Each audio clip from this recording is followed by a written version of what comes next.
Comment bien se laver les cheveux? Comment bien réaliser son shampoing et son soin? Bonjour, ici Mademoiselle M, révélatrice de votre meilleure image. Aujourd'hui, j'ai le plaisir de me retrouver avec Ingrid, que vous avez déjà vu en vidéo à mes côtés, puisque Ingrid, incidemment, est ma coiffeuse. Et nous avons également réalisé une vidéo, Ingrid, sur les cheveux blancs. Tout à fait. Et puis en fait, cette idée de vidéo, c'est toi qui me l'as soufflée, parce que tu as vécu une expérience un peu particulière qui t'a permis de constater qu'en fait, un acte banal qui est celui de se laver les cheveux, eh bien en réalité, on ne l'exécute pas toujours avec l'art et la manière requise. Et donc Ingrid, explique-nous comment tu as pu constater que d'abord, finalement, on ne sait pas tellement se laver les cheveux. Tout à fait. Alors, je rassure tout le monde, ça n'arrive pas à chaque fois et à toute personne, mais effectivement, j'ai eu l'occasion en fait d'avoir affaire à des reprises de brushing où les clientes avaient elles-mêmes réalisé leur shampoing, donc ça n'a pas été fait par un professionnel, et on s'est rendu compte que le cheveu n'était pas forcément bien lavé. Et ça avait forcément des conséquences. Alors justement, quel type de conséquences dans le court, moyen, long terme? Tout à fait. Là, par rapport à cette expérience, la conséquence première, c'était le brushing va graisser beaucoup plus vite. Forcément, si le cheveu n'est pas lavé correctement, le gras va apparaître plus vite et un cheveu beaucoup plus terne. Ça, c'est sur le moment. Donc, c'est vrai qu'il y a quelquefois des clients qui disent « Ah, je comprends pas, je fais mes brushings à la maison, le cheveu, il graisse vite, le cheveu est terne, il n'est pas brillant, je développe pas assez de volume. » Parfois, c'est dû pas du tout aux cheveux ou à la qualité de cheveux, c'est dû au shampoing qui n'est pas forcément bien réalisé. Ça, c'est sur le quotidien. Après, par contre, sur le court à moyen terme, il peut également avoir de la desquamation, voire des pellicules, puisqu'en fait, le cuir chevelu ne respire plus. Donc, s'il ne respire plus, il finit par être étouffé. Voilà. Alors, et donc la desquamation et les pellicules sont la conséquence d'un cuir chevelu étouffé? Alors ça peut être une des conséquences. Après les pellicules et la desquamation peuvent être pour d'autres facteurs, mais ça peut être l'un des facteurs effectivement. Si le cuir chevelu est étouffé, on peut avoir justement des pellicules, de la desquamation, un cheveu qui graisse vite. Finalement c'est pas qu'il graisse plus vite, c'est qu'il n'a pas été suffisamment nettoyé, pas brillant, terne. Ça c'est toutes les conséquences qu'on peut avoir. D'accord. Et puis, à quoi est-ce qu'on reconnaît qu'un cheveu est propre finalement? Voilà, alors déjà, ça va être, on va pouvoir l'expliquer après au niveau de l'application. Je pense que si on a bien ciblé les zones, on va vite s'en rendre compte déjà. Et ensuite, au niveau du résultat, c'est au toucher. Quand on va passer la main, on va sentir que le cheveu est une sensation de propreté. C'est-à-dire qu'on ne sent plus qu'il y a ce côté de dépôt de sébum qui est encore dessus, de cheveux gras. On sent vraiment cette sensation de légèreté. Parfois même, alors il faut quand même que le shampoing soit de qualité, il ne faut pas non plus que ce soit trop comme ça. Après, une sensation un petit peu de cheveux plus rêches finalement, parce qu'on sent qu'il est tout propre. En fait, si on allait expérimenter et vivre la chose directement dans ton bac à cheveux, dans ton bac à lavage. Mais avec grand plaisir, c'est le meilleur moyen de s'en rendre compte. D'accord, alors on vous amène au bac à lavage. Allez, c'est parti. Donc déjà, pour commencer, il est toujours important de demander conseil à son coiffeur pour son shampoing et son soin. On est des professionnels, on est là pour vous conseiller, donc n'hésitez pas. Donc une fois que le cheveu est mouillé, à la maison, il est toujours préférable, je conseille de faire 2 shampoings. Sauf si on les lave tous les jours, on n'a pas forcément l'utilité de faire 2 shampoings. Mais si on les lave tous les 2-3 jours, il est important de faire 2 shampoings. Là, pour les bienfaits de la vidéo, on démarre directement avec le deuxième pour pouvoir vous expliquer. Mais voilà, 2 shampoings à la maison. Au niveau de la quantité, ce qui est important, c'est de répartir le shampoing en 5 zones. Donc la première zone, c'est la zone du dessus. Ensuite, on a la zone côté gauche, côté droit. La zone qui est très souvent négligée, et c'est là où on retrouve justement le cheveu qui n'est pas assez bien lavé, c'est la zone intermédiaire. Parce qu'en fait, ce qu'on a tendance à faire, c'est à déposer le shampoing comme ça. Sauf que là, ça ne pénètre pas, on se rend compte qu'il n'y a absolument rien à l'intérieur. Donc pensez à la maison à bien écarter le cheveu et bien déposer du shampoing. Et ensuite, on pense bien à la nuque aussi, qui est souvent négligée. Une fois que ça c'est fait, il ne faut pas oublier qu'on est sur des shampoings qui sont professionnels. Des shampoings professionnels, comme vous pouvez constater, c'est des shampoings qui sont extrêmement concentrés. Donc ce qu'il faut faire une fois qu'on a bien réparti dans l'ensemble, ne pas hésiter à rajouter un petit peu d'eau pour le faire mousser. Vous verrez que des shampoings professionnels, c'est des shampoings qui sont beaucoup plus économiques finalement sur le long terme, puisqu'ils sont très concentrés. Deuxième étape qui est importante, on ne fait pas son shampoing en frictionnant. En fait, en frictionnant, on aurait tendance à créer beaucoup trop de sébum. En fait, ça va exciter les glandes sébacées qui du coup vont créer du sébum. Donc ce qui est important, c'est plutôt de faire sous forme de massage, tout simplement. En plus, c'est agréable. Et on pense bien à toutes ces zones. Donc on commence bien avec la zone du dessus. Ce qui est important, c'est quand même de sentir une tension sur le cuir chevelu. Bien sentir qu'on dépose les doigts sur le cuir chevelu et pas le cheveu. C'est-à-dire qu'on ne lave pas comme ça en surface. On pénètre bien à l'intérieur et on lave bien à l'intérieur. Et là, on voit que ça mousse très très bien.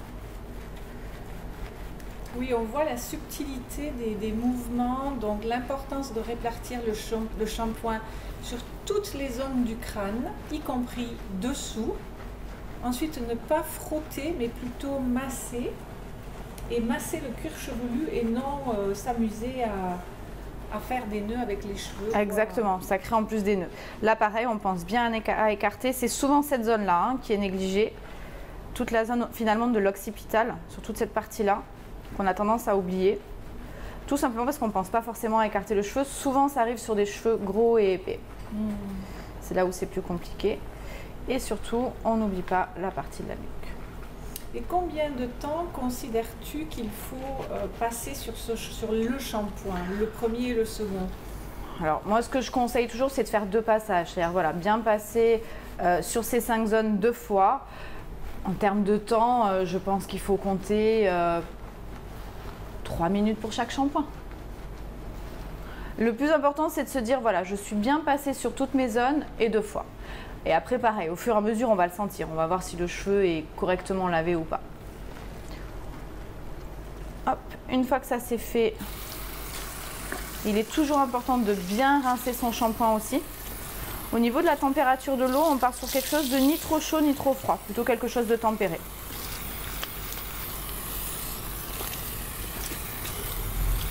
Et là, tu as des gestes particuliers que tu préconises? Non, à la maison, généralement, le rinçage se fait assez bien. Ce qu'il faut, c'est voilà, bien sentir que le cheveu est rincé. Souvent, on le sent quand justement on passe la main, on a un peu plus cette sensation rêche, entre guillemets, hein, parce que je veux pas utiliser ce mot-là. Mais on sent effectivement qu'il n'y a plus la cosméticité du shampoing. On sent la différence de texture. Du moment où on sent cette différence de texture, ça fonctionne. Là où on voit qu'on l'a mal rincé, c'est si on sort de la douche et qu'on a encore, en les frictionnant un petit peu, une sensation de mousse, c'est que ça a été mal rincé. Et c'est important aussi, ça fait partie du processus et il faut pouvoir le faire correctement. Parfois, Ingrid, on entend un petit crissement dans les cheveux.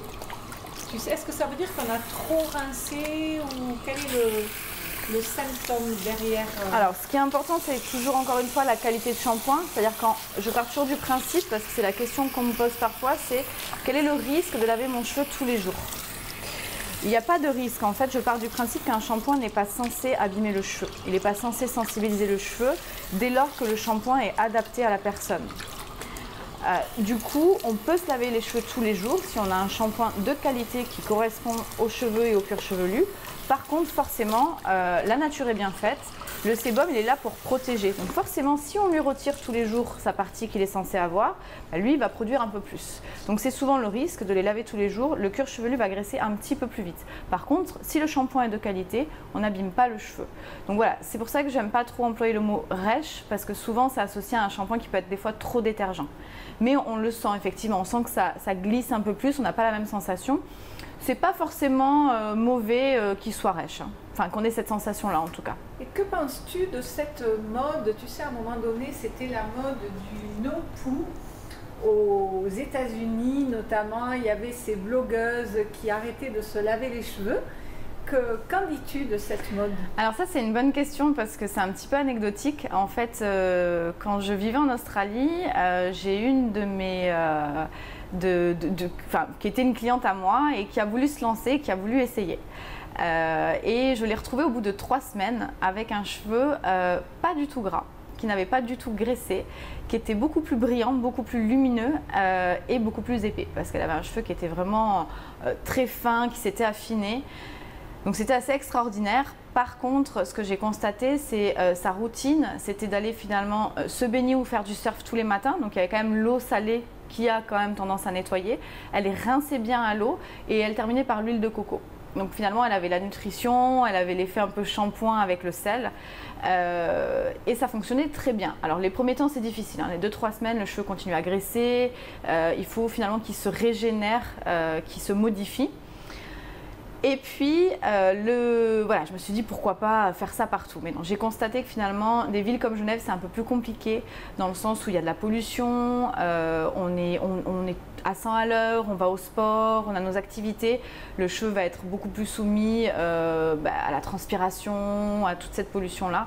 C'est un peu plus compliqué à réaliser. Maintenant, je trouvais bien, en tout cas, de lancer cette tendance et d'essayer. Je pense que certaines personnes, suivant le mode de vie et l'endroit où elles vivent, ça peut fonctionner. Donc là, Myriam, on part sur la dernière partie, qui est celle du soin. Ce qui est important à la maison, c'est de bien essorer son cheveu à la serviette. Souvent, ce qu'on a tendance à faire, c'est le faire rapidement sous la douche. Le problème de faire rapidement sous la douche, c'est que finalement, le cheveu est encore imbibé d'eau et le soin pénètre pas. Il part avec les gouttes d'eau, ce qui fait que finalement, on n'a pas autant d'intensité au niveau du soin, ça sera plus utilisé comme un démêlant, ce qui est quand même dommage. Une fois que c'est bien essoré, moi je conseille toujours de prendre l'équivalent d'une cuillère à café, pas plus. Voilà. Voire même, je conseille pourquoi pas d'avoir toujours sa cuillère à café avec son soin, parce que pareil, souvent ce qu'on a tendance à faire, c'est qu'on a les mains pleines d'eau, on met dans le pot et au fur et à mesure des semaines, on dilue notre soin avec l'eau et on perd en qualité de produit. Une fois que c'est fait, un soin, ce qui est toujours très important, c'est de l'appliquer uniquement sur les demi-longueurs et pointes. On n'applique jamais un soin en racine. Pourquoi? Ça va les graisser, c'est beaucoup trop riche. Un soin n'est pas fait pour s'occuper du cuir chevelu, sauf s'il est spécifique, mais sinon il n'est pas fait pour s'occuper du cuir chevelu, donc on est vraiment sur des demi-longueurs et pointes. On le répartit bien dans l'ensemble.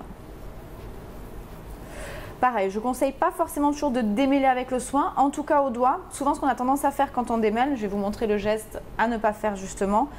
On prend notre brosse, on démêle et ce qu'on fait, c'est qu'on a tendance à repartir en racine et du coup, on redépose du soin dans la racine. Ce qui n'est pas bon parce que pareil, on va alourdir ou graisser son cuir chevelu, ce qui n'est pas utile.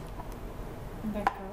Une fois qu'il est réparti, vous laissez poser l'équivalent de 5, 10 minutes, 15 minutes. Il y a généralement la notice qui est notée sur le soin, il faut la respecter.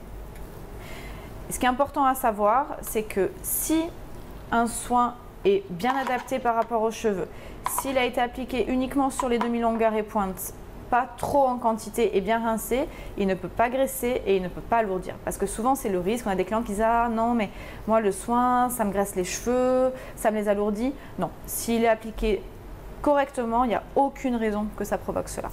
Merci infiniment parce que franchement, je trouve que cette vidéo devrait être vue par n'importe quelle personne qui se lave les cheveux. C'est vrai qu'elle est pleine de bon sens en fait. On a appris plein de petites astuces dont je te remercie infiniment Ingrid. Et je remercie également toutes les personnes qui likent, qui partagent, qui s'abonnent à cette chaîne de Mademoiselle M. Si vous n'avez pas encore récupéré vos cadeaux de bienvenue, il est grand temps de le faire. Quant au coiffeur Sidom, donc qui se trouve à Genève, Ingrid, comment est-ce qu'on peut arriver vers toi? Qu'est-ce que tu as envie d'offrir aux personnes locales, évidemment, enfin, à moins que vous vouliez prendre l'avion pour venir à Genève et voir Ingrid avec grand plaisir, mais aux personnes donc, qui sont aux alentours de Genève, tu avais un petit mot à leur faire passer, je pense. Hein? Tout à fait, exactement. Donc déjà, merci beaucoup à toi pour cette vidéo, c'est toujours un plaisir. Et ensuite, nous invitons toutes les clientes qui visionnent cette vidéo et qui sont sur Genève ou à l'entour, effectivement, en tout cas qui sont disponibles pour venir nous voir, à liker ta vidéo et l'Instagram du salon.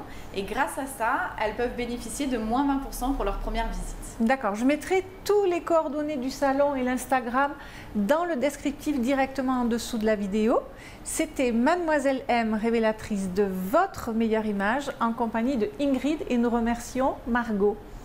Merci. Bye bye. Au revoir.